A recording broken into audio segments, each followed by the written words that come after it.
Hello friends, welcome to my channel. कैसे हो आप सब लोग।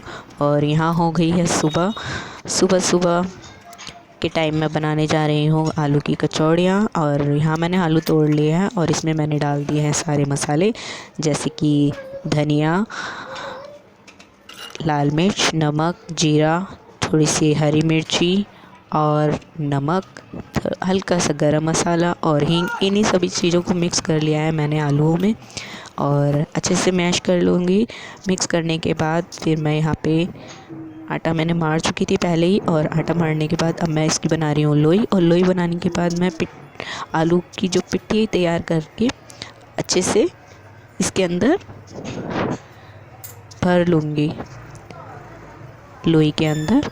ये देखिए, और इसे मैं बना रही हूँ। बनाने के बाद इसको अच्छे से आलू से भर लूँगी।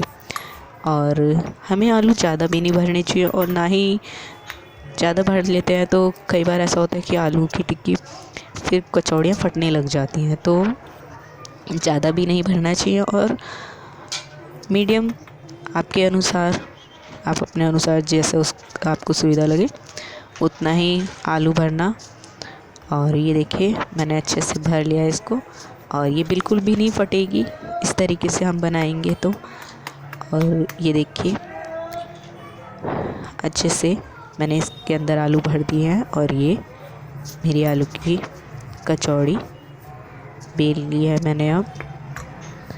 और बेलने के बाद मैं आप लोगों को दिखाती हूँ कि ये देखिए एकदम गोल गोल है। ये देखिए,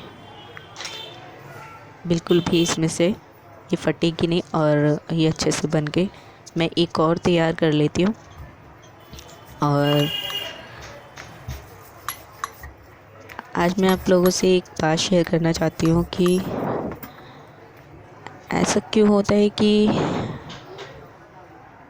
हम सब कुछ करते करते भी लोग बोलते हैं कि अगर कहीं आप कोई काम कर रहे हो उसके बाद भी आपका ये कहा सुनने को मिले कि ये इनने तो किया ही नहीं है, ये तो करती ही नहीं है, और नाम किसी और का ही हो जाता है। काम करने के बाद भी आपका काम नाम नहीं हो, दूसरे का नाम कर दिया जाता है, और हमेशा आपको बुरा ही बनाया जाता है।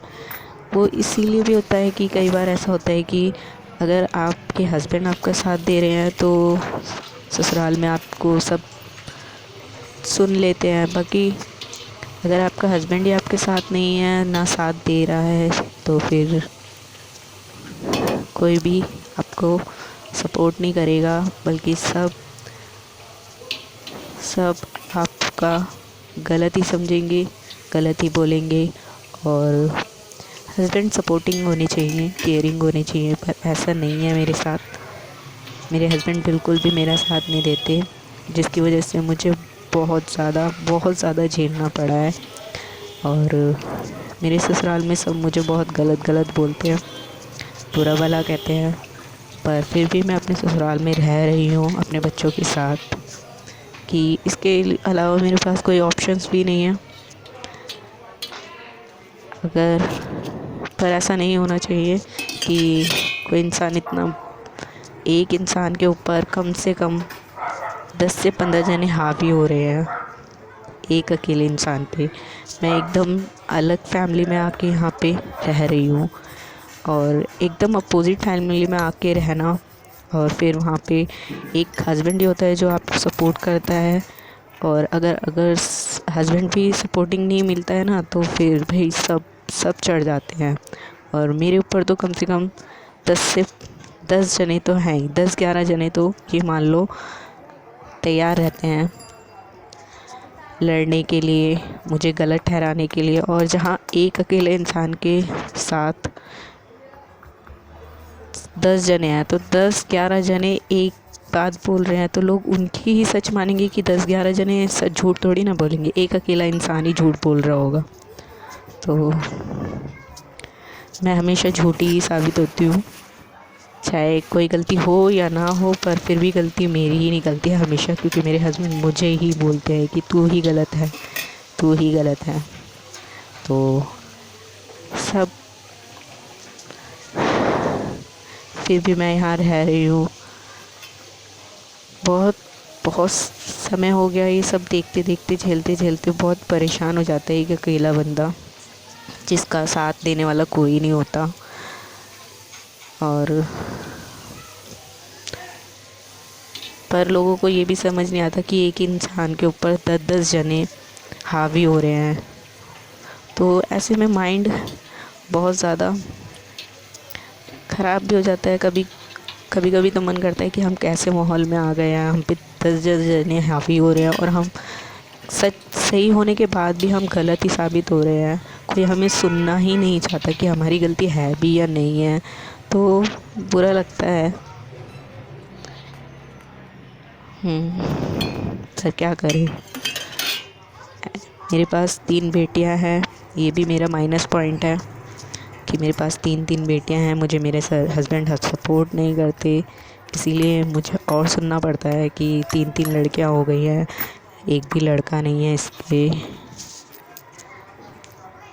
यही मेरा सबसे बड़ा माइनस पॉइंट हो जाता है फिर कि मेरे 3 बेटियां हैं। तो काफ़ी लोग ये भी बोलते हैं कि तुम्हारे 3 लड़के ही लड़के हैं, इसीलिए तुम्हें ज़्यादा सुनना पड़ता है, इसीलिए तुम्हारी सास तुम्हें परेशान करती है। और कोई बात नहीं, 3 लड़के हैं तो क्या हुआ, जो भी है मेरी हैं, मेरे को कोई दिक्कत नहीं है लड़कियों से। पर उनको दिक्कत है, उन लोगों को दिक्कत है कि मेरे 3 लड़कियां हैं, इसके लड़का नहीं हो रहा। तो उन लोगों को दिक्कत है, बहुत ज़्यादा दिक्कत है। पर करती तो मैं ही हूँ अपनी तीनों बेटियों का। कोई करने तो नहीं आ रहा। जब मेरी प्रेगनेंसी हुई थी उसके बाद भी मैं प्रेगनेंसी के मेरी बेटियां होने के बाद, तीनों बेटियों के होने के बाद मैंने 11 दिन का रेस्ट भी मैंने नहीं किया है। लोग 11 दिन का तो कम से कम रेस्ट देते हैं ना, मैंने वो भी नहीं किया है। मुश्किल से 4थे-5वें दिन में उठ के अपने काम में लग जाती थी। मैंने खुद ने अपने कपड़े भी धोए हैं ऐसे समय में, और साफ़ सफाई घर का सारे काम मैंने किए हैं खुद से। मुझे किसी ने या मैं बोलूँ किसी ने भी मुझे सपोर्ट नहीं किया, या मेरे हस्बैंड ने भी नहीं बोला कि क्या कहते हैं ऐसी हालत में अभी तुम्हें काम नहीं करना चाहिए। तो किया है मैंने, और ठीक है, कोई बात नहीं, प्रॉब्लम भी अपनी है और करना भी खुद को ही पड़ता है, क्योंकि लाइफ तो अपनी ही है ना। कोई बाहर वाला तो आके कोई काम करेगा नहीं, खुद को ही करना पड़ता है। और जीवन में संघर्ष तो चलते ही रहते हैं, कोई बात नहीं। पर मैंने अपनी लाइफ में, मेरी शादी को 7 साल हो गए और 7 साल से मैं इस घर के अंदर बस परेशानियाँ ही झेल रही हूँ।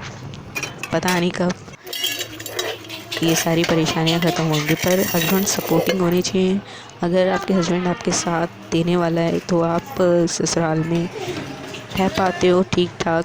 बाकी ससुराल में तो सास नंदे जो कोई भी होता है वो सभी के बोलते हैं, पर अगर आपके हस्बैंड आपके साथ है तो कोई कुछ भी बोलता रहे, लड़की जीत जाती है। पर अगर आपका हस्बैंड ही आपका साथ नहीं देता ना, तो फिर भाई सास नंदों को तो और ज़्यादा मौका मिल जाता है बोलने का, लड़ने का।